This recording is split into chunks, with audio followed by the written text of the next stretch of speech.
Thanks for staying with us. And now let's get started on the latest from Wikileaks cablegate saga. The latest catch to be made public accuses Sri Lankan President Mahinda Rajapaksa of war crimes. Patricia Butenis, the US's ambassador to Colombo, sent a secret diplomatic cable to the State Department this year detailing atrocities against civilians towards the end of the war against the LTT.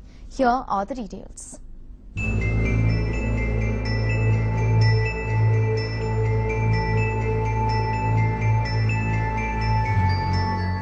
Mahinda Rajapaksa, President of Sri Lanka, guilty of war crimes but still in power. Wikileaks has revealed how the US ambassador to Colombo admitted in January this year that President Rajapaksa, his brothers and General Sarath Fonseca were responsible for many alleged war crimes. Sri Lankan forces battling the LTTE in the final phase of the conflict in 2009. Hundreds of thousands of innocent, unarmed Tamil civilians trapped between the two forces in an ever-shrinking no-fire zone.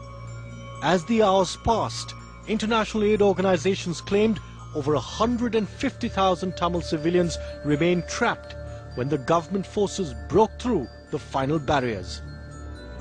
The end result caused shock and outrage across the world. On the 15th of January 2010, in a secret diplomatic cable to Washington, the US ambassador to Colombo, Patricia Butenis, wrote, "Accountability for alleged crimes committed by the government of Sri Lanka troops and officials during the war is the most difficult issue on our bilateral agenda."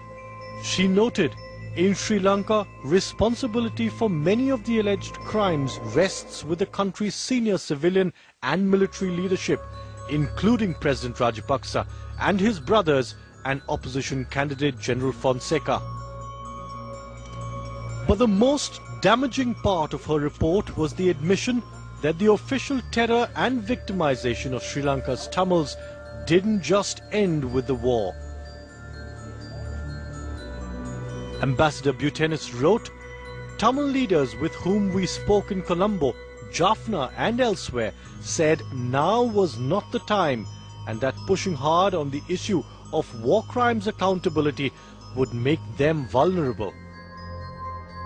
Clearly, the United States needs to act on what it acknowledges is a gross violation of the very ethics that America stands for. International Desk, NewsX.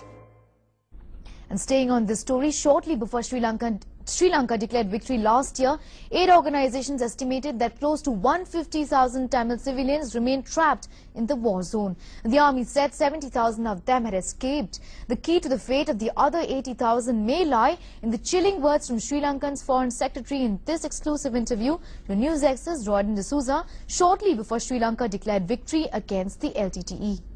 Your military has said that since the 14th, about 70 to 80,000 civilians more have been rescued from that conflict zone.